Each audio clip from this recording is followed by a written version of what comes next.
இன்றைக்கி முஸ்லீம் சமூகத்தினுடைய இளைஞர்கள் தங்களுடைய வாழ்வை அர்ப்பணிப்பதாகவோ அல்லது அதை ஒரு அமலாகவோ அல்லது அது தனக்கு மகிழ்ச்சியை தருவதாகவோ நினைத்து சில பல காரியங்களில் ஈடுபடுகிறார்கள்.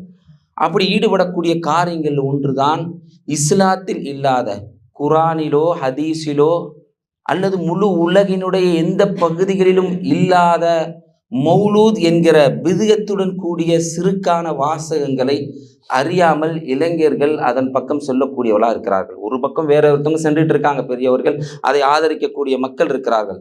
இப்படி செல்லக்கூடிய இளைஞர்களை நோக்கி நாம் கேட்கக்கூடிய கேள்வி ஒன்று என்னவென்று சொன்னால், நீங்கள் ஆதரிக்கிறீர்களே, இல்லைக்கு அதுக்கு துணை செல்கிறீர்களே, அதில் குரானில் இருக்கிறதா மௌலூத் என்று, ஹதீஸில் இருக்கிறதா மௌலூத் என்று நபிகள் நாயகம் ஸல்லல்லாஹு அலைஹி வஸல்லம் ஒரு ஓத சொல்லி கொடுத்திருக்கிறார்களா?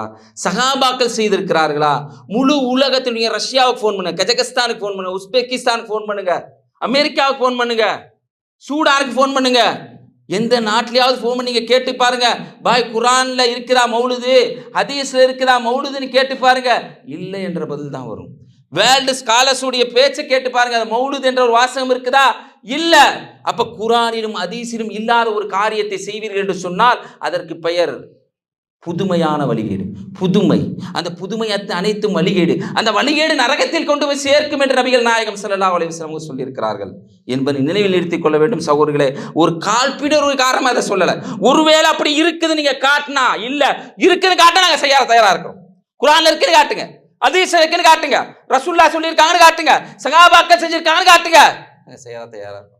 ஆனா இல்லை என்பதுதான் உண்மை. அது மட்டும் இல்லை, அதற்குரிய வாசகங்கள் அந்த ஹஃபாருல் ஹதாயா, எங்களுடைய பாவங்களை மன்னித்து விடு என்று நபிகள் நாயகம் ஸல்லல்லாஹு அலைஹி வஸல்லம் கேட்பது, ஒருவர் மற்றவரை அழைப்பது போல நபியை அழைக்கக்கூடாது என்று அல்லாஹ் சுப்ஹானஹு வ தஆலா சொல்லி காட்டுறான். ஆனால் நீங்க யா நபி சலாம் அலைக்கும், யா ரசூல் சலாம் அலைக்கும், யா ஹபீப் சலாம் அலைக்கும், எப்படி இது எந்த மாதிரியான வாசகம்? இணை வைப்புடன் கூடிய வாசகமாக இருக்கிறது. இன்னல்லாஹ மய்யுஷ்ரிகு பில்லாஹி ஃபகத் ஹர்ரமல்லாஹு அலைஹில் ஜன்னா, யார் இறைவனுக்கு இணை கற்பிக்கிறார்களோ அவர்களுக்கு அல்லாஹ் சொர்க்கத்தை ஹராமாக்கி விடுகிறான்.